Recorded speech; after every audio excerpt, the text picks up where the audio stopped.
আসসালামু আলাইকুম, কেমন আছেন সবাই? আশা করি ভালো আছেন। আপনাদের জন্য আজকে নিয়ে এসেছি হাতে বানানো একটি সেমাইয়ের রেসিপি। এটা আমার শাশুড়ির কাছ থেকে শেখা। এটা আটা বা ময়দা দিয়ে তৈরি করতে হয়। এটা আটার মতো যে রুটি বানায় সেটার মতো খামির করে তারপরে মাটির হাঁড়ির পাতিলের নিচে ঘষে ঘষে হাত দিয়ে এটা তৈরি করতে হয়। দেখুন আমি দেখিয়ে দিচ্ছি। মাটির হাঁড়ির পিছে ঘষলে এটা এমন চিকন চিকন সুতার মতো হবে, আর নিচে যখন পড়বে তখন এই প্যাঁচটা খাবে। এইভাবে এটা ঘষে ঘষে তৈরি করতে হয়। এই রেসিপিটা আপনাদের সাথে আমি অন্য কোনো ভিডিওতে বানানোর রেসিপিটা শেয়ার করব। তো এখন আমি কিভাবে এই সেমাইটা রান্না করছি সেটাই আপনাদের সাথে আজকে দেখিয়ে দিচ্ছি। আমি চুলায় চলে যাচ্ছি, একটি প্যান বসিয়ে দিয়েছি আর দিয়েছি ঘি। 1 টেবিল চামচ মতো ঘি ব্যবহার করেছি। আপনারা এখানে বাটার বা তেলও ব্যবহার করতে পারেন, কোনো সমস্যা নাই। যার যেটা খুশি সেটাই ব্যবহার করে এই সেমাইটা রান্না করে নেওয়া যায়। তবে ঘিটা দিলে স্মেলটা অনেক সুন্দর হয়। তা আমি ঘিটা হালকা আঁচে মেল্ট করে নিয়েছি, কারণ বেশি তাপ দিয়ে আপনার ঘিটা যখন দিবেন তখন এটা বার্ন হয়ে যেয়ে এর পোড়া গন্ধটা ভালো লাগে না, স্মেলটা থাকে না, সুন্দর নষ্ট হয়ে যায়। তাই আপনারা ঘিটা হালকা আঁচে গলিয়ে নেবেন। তারপরে সেমাইগুলো দিয়ে অনবরত হালকা আঁচে নাড়তে থাকবেন। এই সেমাইটা ভাজতে একটু সময় লাগে, তবে সময় নিয়ে ভাজলে এটার একটা কালার আসে লালচে। এই কালারটার জন্য যখন আপনার সেমাইটা রান্না হয়ে যাবে তখন খাবেন, খেতে এত দারুণ একটা ফ্লেভার পাবেন আর এত দারুণ একটা স্বাদ আপনার মুখে লেগেই থাকবে, আপনি ভুলতেই পারবেন না এই সেমাইয়ের কথা। অনেক দিনের আগে রেসিপি, হাতে বানানো, একদম খাঁটি, কোনো ভেজাল নাই। এর স্বাদ তো অমৃত হবেই। তা আমার এই রেসিপিটি সত্যি যদি আপনাদের ভালো লেগে থাকে, আপনারা প্লিজ লাইক, কমেন্ট, শেয়ার ও সাবস্ক্রাইব করতে ভুলবেন না। আর যারা নতুন বন্ধুরা আছেন তারা প্লিজ আমার ভিডিওটা দেখে, সবাইকেই বলছি আপনারা আমার সব ভিডিওটা সম্পূর্ণ দেখে আমার পাশে থাকবেন।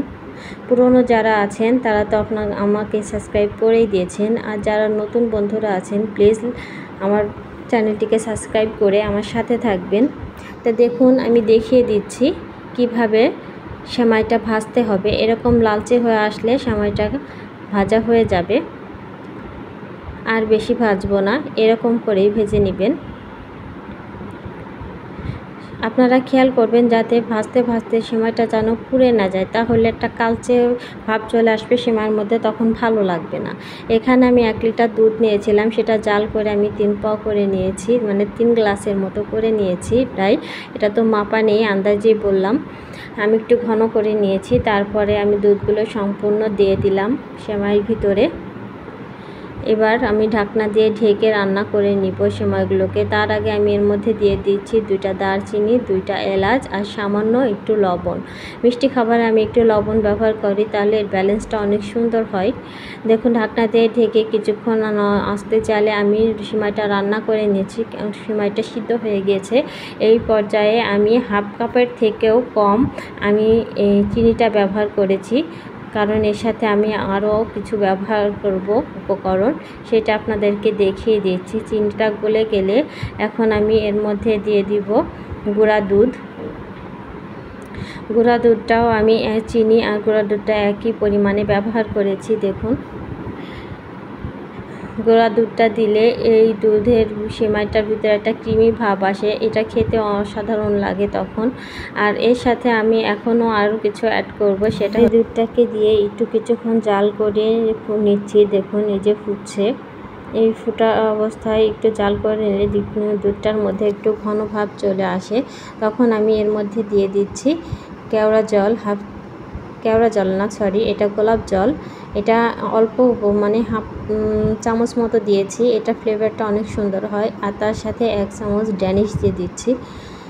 আপনারা এত কিছু যদি না থাকে আপনারা সমস্যা নেই, আপনারা শুধু দুধ দিয়েও এটা রান্না করতে পারবেন, সেটা খেতেও অনেক সুন্দর হয়, অনেক মজার হয়ে থাকে।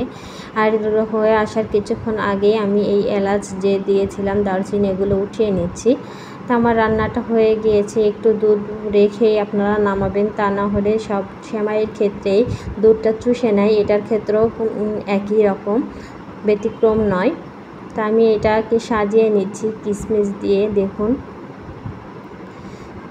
এটাকে আমি সাজিয়ে নিচ্ছি কিশমিশ, তারপরে দিয়ে দিচ্ছি কাজু বাদাম, এটা কাঠবাদাম আর কাজু বাদাম, আর তারপরে দিয়ে দিব পেস্তা বাদাম।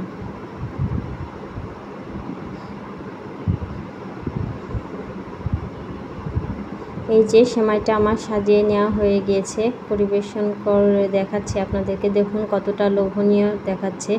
এটা দেখতে যতটা সুন্দর হয়েছে খেতে আরও বেশি মজার হয়েছিল। পুরো ভিডিওটি আপনারা দেখে আমার পাশে থাকবেন। তাহলে আজকে এখানেই বিদায় নিচ্ছি।